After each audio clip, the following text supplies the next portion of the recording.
Interesante. En el año 1928, en Varsovia, se casaron. Primero trae una nota que dice que el Birkat Hamazon se recita sobre una copa, aún sin 10 personas que hayan comido juntas. La copa se sostiene sobre la palma de la mano con los dedos contraídos.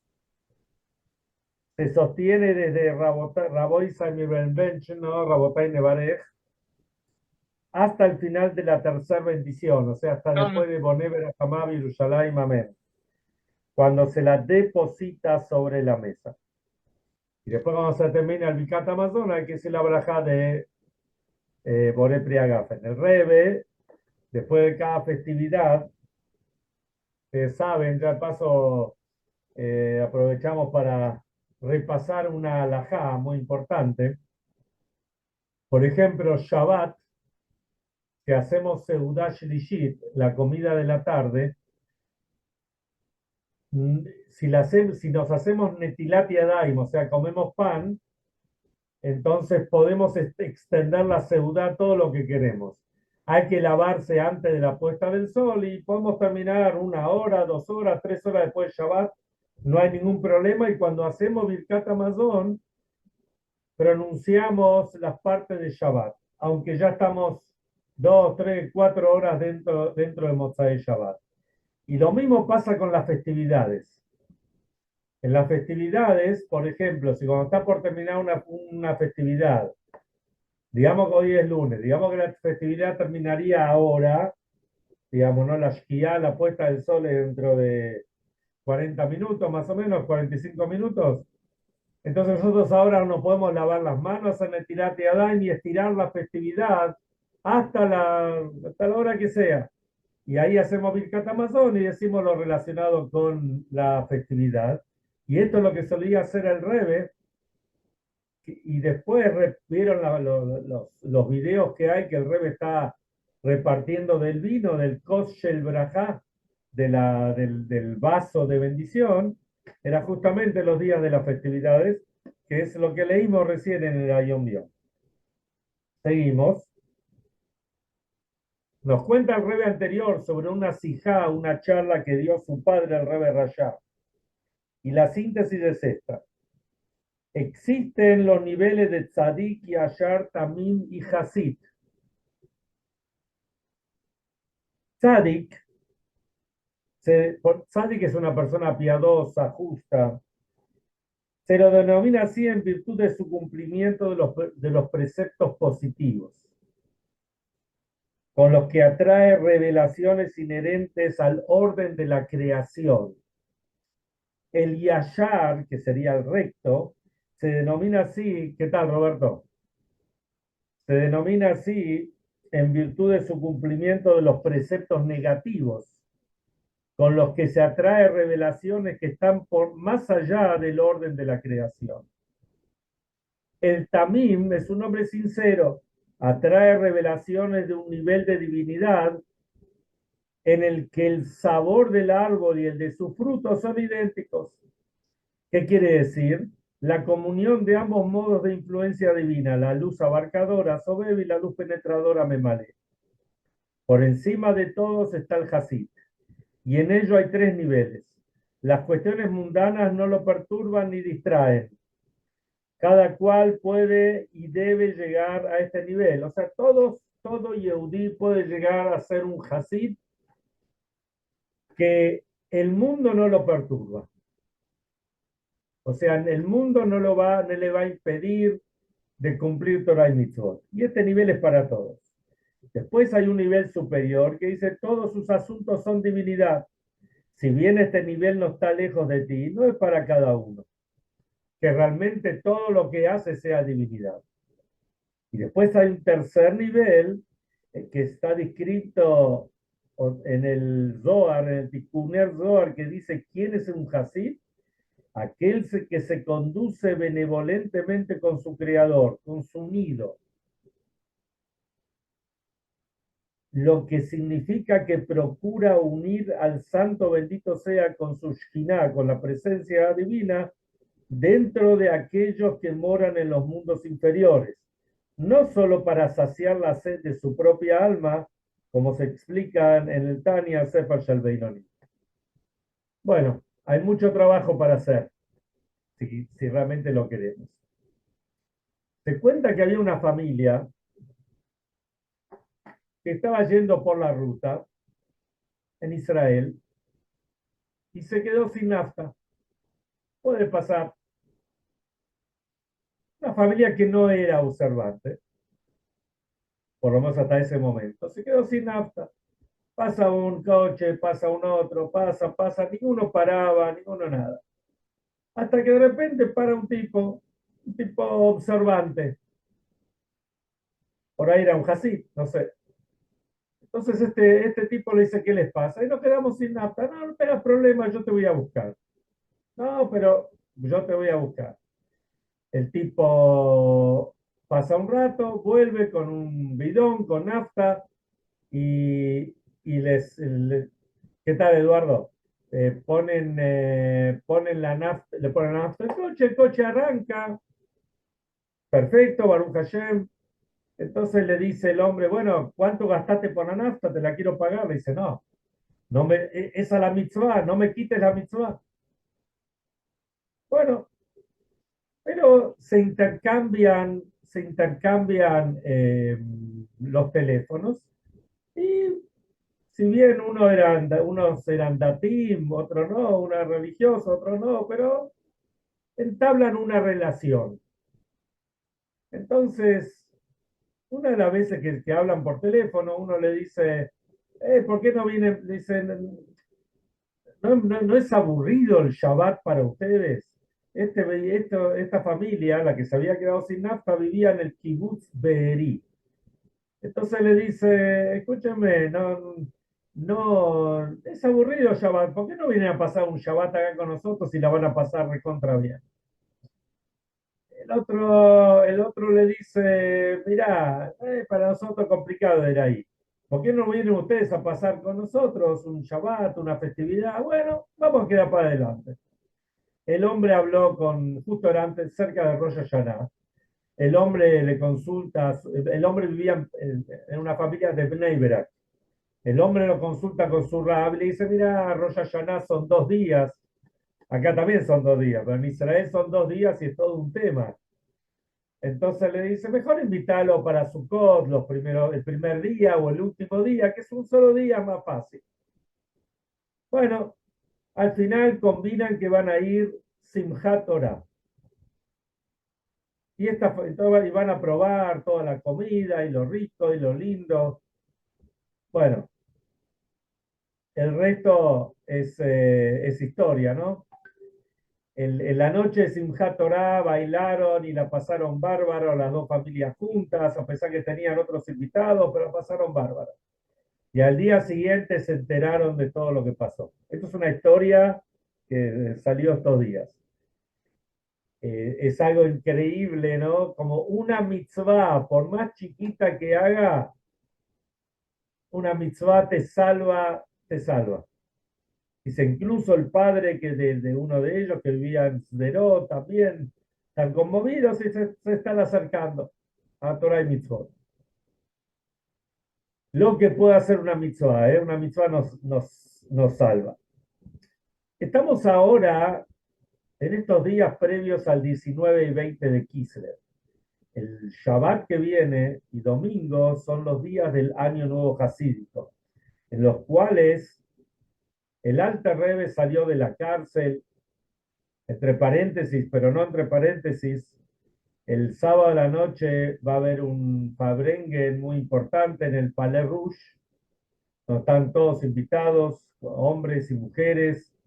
Viene un rab muy importante de Montreal, de Canadá, que va a hablar, va a hacer Fabrengen, va a haber música hasídica, para pasar un momento bien hasidí, empezar el año hasídico con toda la fuerza y con todas las ganas.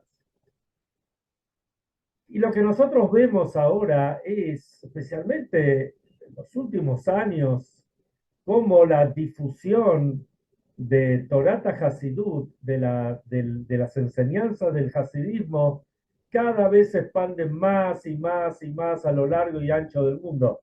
Como comentaba antes Obadia, Eduardo Lustrón, que el Rebe se está haciendo famoso en todo el mundo, ¿no? Por lo que está pasando con nuestro presidente electo. Pero como sea, es realidad. Hoy en el chat de los Shluchim, uno de los Shluchim comenta, justo yo hace, no sé, 35 años o no sé cuánto que llegó acá, dice, el presidente en 2 días hizo más difusión del Rebe y del Rebe de todo lo que él pudo hacer en más de 30 años. En forma masiva me refiero. Es una realidad que eso todo de arriba, por eso otra señal de que nos estamos acercando al Mashiach. Ahora vamos a ver. No es eso el tema del Shiur, pero sí es para la reflexión. Pero el Hasidut, ¿dónde empezó? El Hasidut empezó con el Baal Shem Tov. Y después siguió con la liberación del Alter Rebbe. Cuando el Alter Rebbe es liberado de la cárcel de Peterburg, ahí empieza la difusión masiva, no como es hoy en día, digamos, con las posibilidades que hoy en día, pero sí el Alter Rebbe empezó a enseñar el Hasidut en forma más amplia, mamarín más largos, etcétera, etcétera. El padre del Rebbe, Rabbi Levi Yitzchok, que fue un gran cabalista, el padre del Rebbe, él siempre buscaba al Pi Kabbalah, de acuerdo a Kabbalah, con los números o con las fechas, buscaba coincidencias o enseñanzas. Y el Alter Rebbe nació el 18 de Elul, de un año. El Baal Shem Tov también nació el 18 de Elul, ¿no? Con diferencia de 45 años, si no me equivoco. Pero lo interesante es que, no, 45, 47 años puede ser. Pero lo interesante es, dice el padre del Rebbe, que Jai Elul, 18 de Elul, si contamos 9 meses antes, son justo el 19 de Kislev, el día de la liberación del Alter Rebbe. O sea que vemos que hay una relación entre ambas fechas, ¿no? El nacimiento con el día de la liberación. En el momento digamos, de la revelación del Baal Shem Tov, el pueblo de Israel se encontraba muy compungido, muy bajoneado, muy caído, estaba como desmayado por pogroms que habían pasado, por falsos mesías, venían de épocas que deprimían, que caían con el pueblo. Ustedes saben que cuando, cuando una persona, dicen, está traído en los libros, cuando una persona se desmaya, se le puede decir el nombre en el oído, y esto lo hace, eso como que despierta la Neshama, así dicen los Jajamí. Y miren acá, y el Baal Shem Tov, ¿cómo se llamaba? El Baal Shem Tov se llamaba Israel, que Israel vino a despertar las almas caídas, dormidas o desmayadas, por decir de alguna forma figurativamente, de los Yehudim. Hay una carta que el Baal Shem Tov le escribe a su cuñado, creo que se llamaba Rabbi Gershon Kitover. Esa carta se encuentra, el original, en la Universidad de Jerusalén, de Jerusalén. Y ahí en esa carta está la famosa historia, lo que el Baal Shem Tov le cuenta, que él tuvo una elevación espiritual y se encontró con el Mashiach y le preguntó al Mashiach cuándo va a venir. Y el Mashiach le dijo,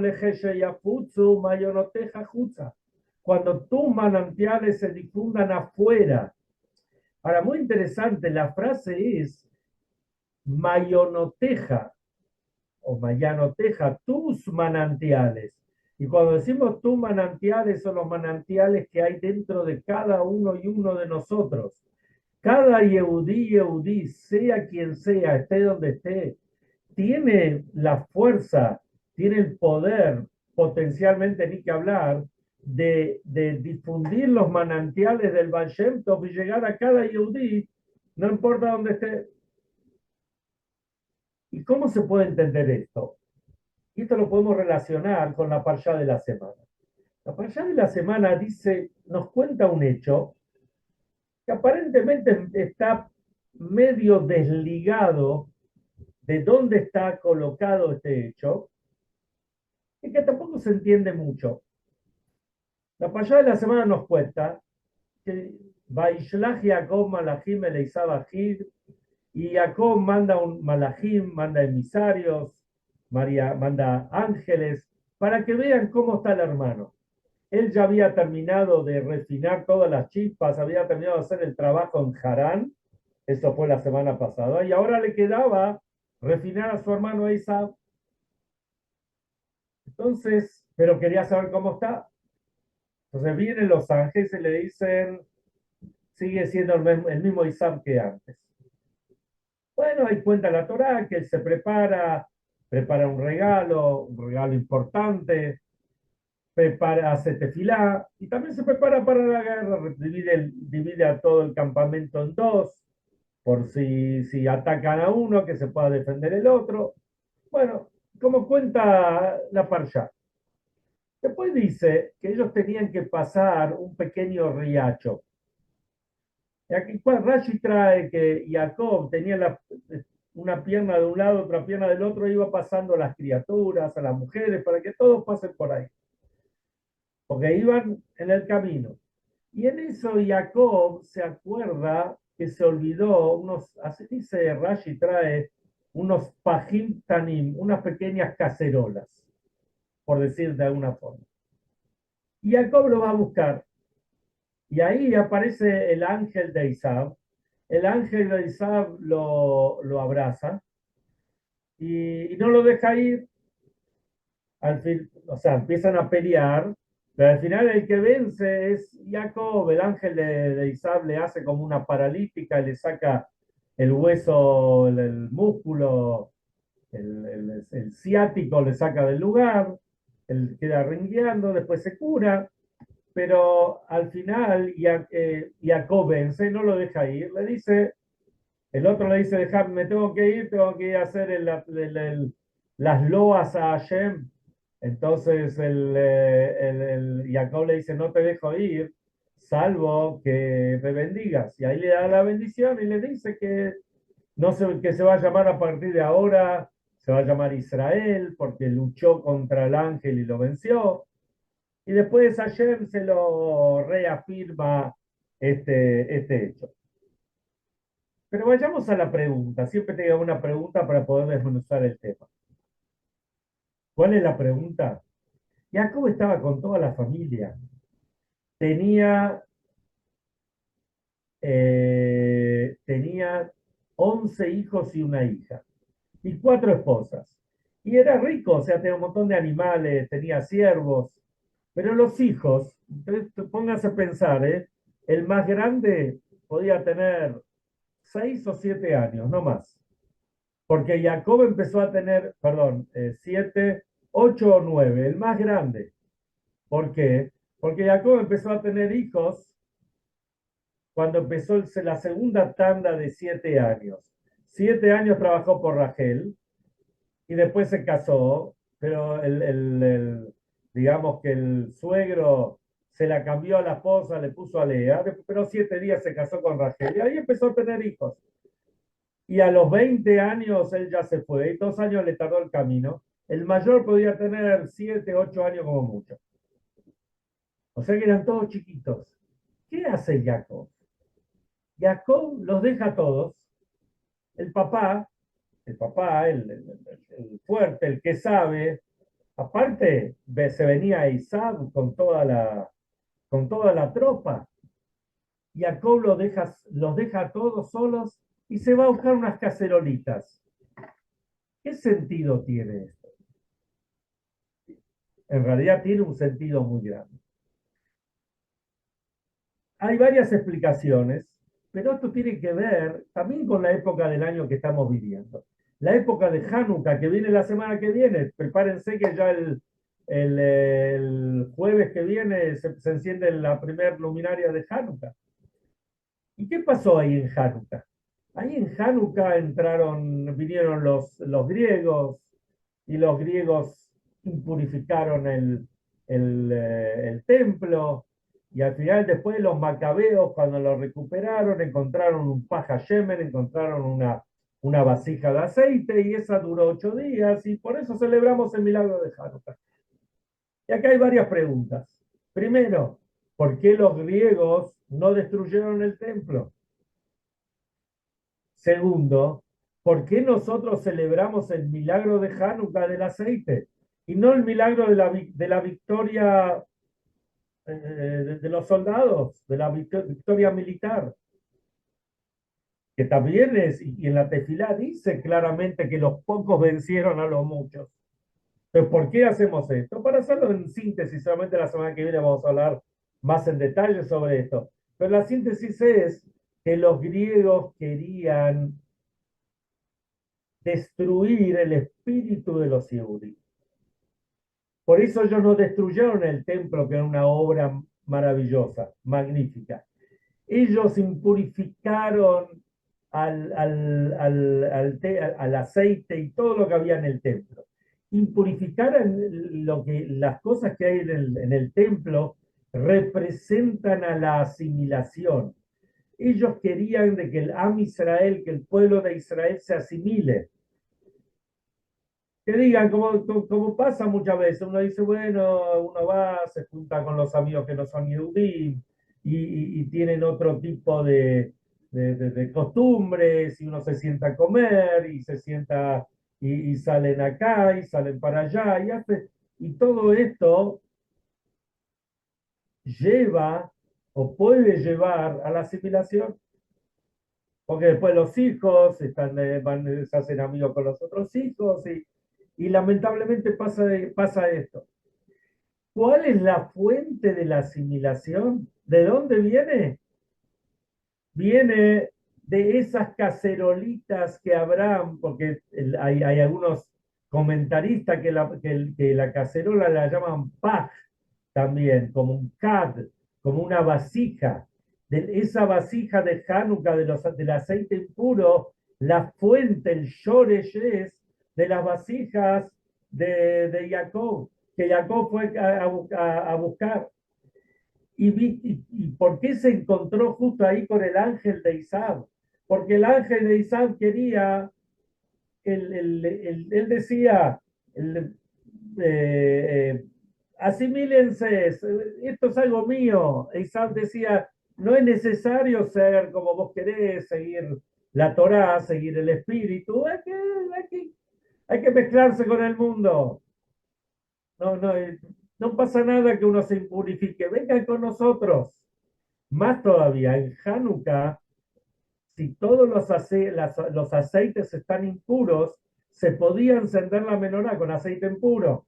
No pasaba nada por lo que había sucedido de acuerdo a la ley. Pero acá había que mostrar algo más, acá se necesitaba el milagro del aceite para mostrar que nosotros no queremos impurificarnos. Impurificarnos significa asimilarnos. Y todo esto viene de la lucha de Jacob con el ángel de Isaac.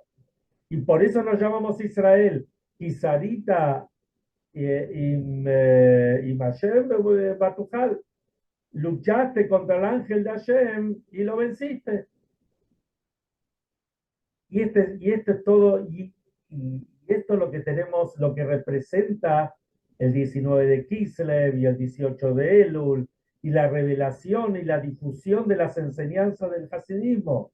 Que el Mashiach le dice, cuando tus manantiales se difundan al exterior, cuando luchemos contra la asimilación, y nuestras armas que son la Torah y la mitzvot, y el Hasidut, que es la parte profunda cabalística, filosófica de la Torah, es la herramienta fundamental que tenemos para atraer a la gente. Algo que alguna vez lo hemos hablado, pero encontré un dato muy interesante, lamentablemente, que uno pregunta cuántos Yehudim hay en el mundo y más o menos siempre somos los mismos. ¿Y cómo puede ser esto? Cuentan que en Estados Unidos, después de la Segunda Guerra Mundial, había 5 millones de Yehudim, más 1 millón que fueron saliendo de Rusia, son 6 millones, más no sé cuántos Yehudim que salieron de Israel. El último censo da que en Estados Unidos hay menos de 4 millones de Yehudim. Hoy en día, de acuerdo a este cálculo, en Estados Unidos solo tendría que haber más de 20 millones de Yehudim. Y sin embargo no llegan a 4 millones. Y esto es, desgraciadamente, por el holocausto silencioso, que esto es la asimilación. Entonces, pero tenemos las herramientas. Viene el mes de Kislev, hoy es el día del cumpleaños del casamiento del Rebbe, que eso lo conectó con todos nosotros y con el trabajo de la difusión de los manantiales del Baal Shem Tov, de los manantiales del Hasidut. Viene los días del 19 y 20 de Kislev, que es el año nuevo hasídico, que nos da un impulso especial. Y rematamos, digamos, no rematamos de rematarlo, sino rematar el remate de que ganamos el partido. ¿Cuál es el golpe de remate, el golpe de gracia? Los días de Hanukkah, que representan el aceite. El aceite es lo oculto, porque el aceite uno no ve el fuego. El fuego está escondido allí, hay que poner la mechita, hay que ponerle todo digamos, el recipiente, y ahí recién enciende. Eso es lo que cada yehudí tiene adentro. Si todos vamos a tomar la posta, entonces se va a cumplir lo que el Mashiach le prometió al Baal Shem Tov, Lejeyafutsu mayonoteja jutza kaatimar. Cuando se difundan tus manantiales afuera, ahí va a venir. Gente y el ano que sea inmediatamente que venga el Mashiach ya.